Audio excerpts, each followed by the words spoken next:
Bienvenue dans Les Mardis de l'Histoire chez Dame Lola. Aujourd'hui, épisode numéro 6. Spartacus, l'esclave qui fit trembler Rome. 73-71 avant Jésus-Christ, la troisième guerre servile.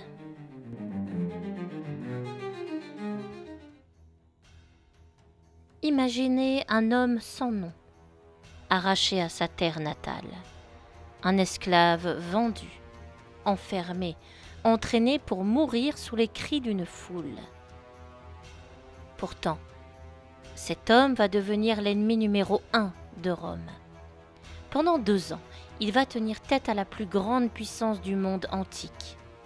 Cet homme, c'est Spartacus. Mais avant d'être un mythe, qui était-il vraiment ? Aux origines d'un rebelle. Quand on pense à Spartacus, on imagine un gladiateur, un chef, un symbole de liberté. Mais la réalité est plus floue. Nous ne savons presque rien de lui. Aucun texte écrit de sa main, aucun témoignage direct. Tout ce que nous savons vient d'auteurs romains, comme Plutarque ou Appien, qui écrivent plus d'1 siècle après les faits. Et surtout, du point de vue des vainqueurs. Pour eux, Spartacus est un ennemi, une menace. Mais un ennemi particulier. Plutarque le décrit comme plus hellénique que barbare. Autrement dit, intelligent, réfléchi, presque admirable. Alors, d'où vient-il ? Spartacus est originaire de Thrace, une région qui correspond aujourd'hui à une partie de la Bulgarie, de la Grèce et de la Turquie. Un monde rude, guerrier. Là-bas, on apprend très jeune à se battre et Spartacus ne fait sans doute pas exception. Certains historiens pensent même qu'il a servi dans l'armée romaine comme auxiliaire. Peut-être a-t-il déserté, peut-être a-t-il été capturé. Dans tous les cas, une chose est probable. Avant d'être esclave, il savait déjà combattre. Puis vint la chute, la capture, la vente, l'esclavage. Comme des milliers d'autres, il est envoyé en Italie et finit dans une école de gladiateurs, à Capoue, un lieu où l'on forme des hommes pour mourir en spectacle. Mais les gladiateurs ne sont pas de simples victimes, ce sont des combattants professionnels, entraînés, disciplinés et redoutables. Spartacus y devient un Thraex, un gladiateur inspiré des guerriers thraces. Il apprend à observer, anticiper, frapper vite. Et sans le savoir, il se prépare à autre chose. La révolte, de la fuite à la guerre. 73 avant Jésus-Christ. Dans cette école de Capoue, tout bascule. Une poignée de gladiateurs, 70, peut-être 100, s'évadent. Ils n'ont presque rien. Des couteaux de cuisine, des outils improvisés. Ce n'est pas une révolution, c'est une fuite. Mais très vite, tout change. Ils s'emparent d'armes. Ils battent une première troupe romaine. Et surtout, ils attirent d'autres hommes. Des esclaves, des bergers, des exclus. En quelques mois, ils sont des milliers. Spartacus prend la tête du groupe. Et il ne se contente pas de survivre. Il organise, il discipline, il transforme une foule en armée. Le moment clé arrive sur les pentes du Vésuve. Les Romains pensent les avoir piégés. Erreur. Spartacus fait tresser des cordes avec des vignes et descend une falaise jugée impraticable. Il attaque par surprise. Victoire totale. Rome est humiliée. Et cette victoire change tout. Ce n'est plus une fuite, c'est une guerre. L'armée de Spartacus grossit encore. 40 000, 60 000 hommes peut-être, des origines et des langues différentes. Un défi immense. Et pourtant, cette armée tient.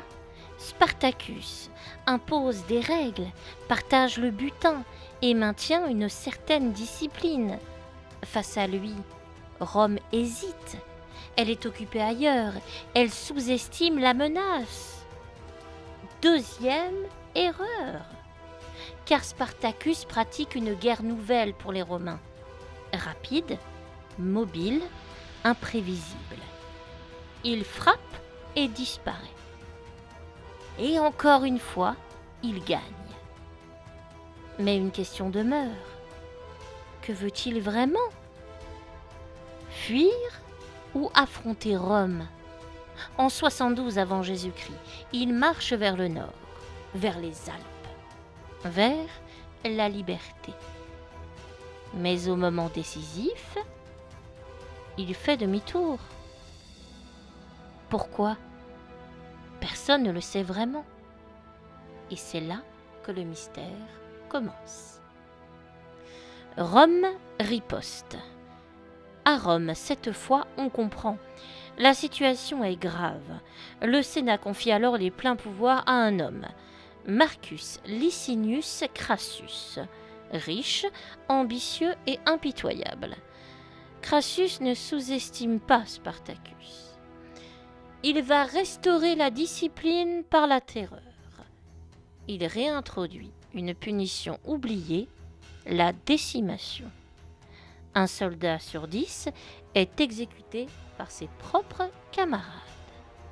Le message est clair. La peur doit changer de camp. Puis Crassus change de stratégie. Il ne cherche pas la bataille immédiate. Il encercle. Il construit une ligne de fortification immense dans le sud de l'Italie. Son objectif, affamé, épuisé et brisé. Spartacus tente une percée. Il réussit. Mais quelque chose a changé. Son armée est fatiguée, divisée. Le temps joue contre lui. Et un nouvel acteur entre en scène, Pompée. De retour d'Espagne, il bloque les fuites vers le nord. L'étau se resserre. 71 avant Jésus-Christ, soit 2 ans après. L'affrontement final approche. Cette fois, Spartacus n'a plus le choix. Il doit combattre en bataille rangée face aux légions romaines qui sont disciplinées, structurées, implacables. Selon les récits, Spartacus tente de rejoindre Crassus au cœur de la bataille, pour le tuer. Un geste fou, héroïque ou bien désespéré. Il meurt au combat. Son corps ne sera jamais retrouvé. Mais la guerre ne s'arrête pas là. Rome doit frapper les esprits. 6000 prisonniers sont crucifiés le long de la Via Appia, sur des centaines de kilomètres. Une vision d'horreur. Un message clair. Personne ne défie Rome impunément. Mythe ou réalité? Spartacus était-il un révolutionnaire? Pas au sens moderne. Il n'a laissé aucune déclaration, aucun projet clair, aucun programme politique. Il ne cherchait probablement pas à abolir l'esclavage, ni même à renverser Rome. Mais il a fait vaciller la République. Il a mobilisé des dizaines de milliers d'esclaves. Il a révélé une vérité dérangeante. Rome dépend totalement de l'esclavage. Et ce système peut se fissurer. Avec le temps, Spartacus devient un symbole, un héros pour certains, celui qui se lève contre l'oppression. Mais derrière le mythe, il y a un homme, un stratège, un survivant, un chef capable d'exploiter les failles d'un empire. Et c'est peut-être cela, au fond, le plus fascinant. Spartacus n'était pas destiné à entrer dans l'histoire. Ce n'était ni un roi, ni un général, ni même un citoyen. Juste un esclave. Et pourtant, pendant 2 ans, il a fait trembler Rome. L'héritage de Spartacus. Alors, que reste-t-il aujourd'hui de Spartacus?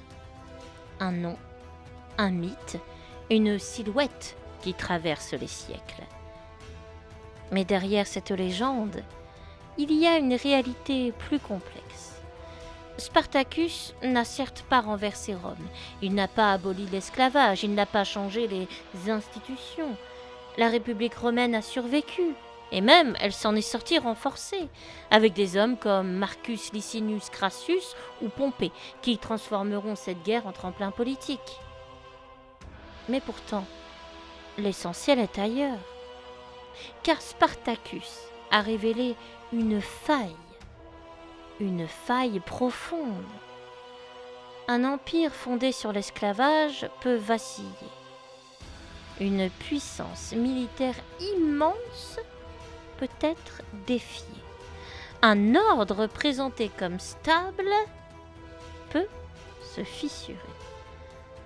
Pendant 2 ans, Rome a douté, pas seulement de sa force militaire, mais de son équilibre, de son système, de sa capacité à contrôler ceux qui le font vivre. Et c'est là que Spartacus entre dans l'histoire. Pas comme un vainqueur, mais comme un révélateur. Avec le temps, son image change. Elle grandit et dépasse les faits. Il devient un symbole universel, celui de la résistance, celui du refus de la soumission, celui de l'homme qui, face à un système écrasant, choisit de se lever. Voilà en quoi nous devons nous souvenir de Spartacus.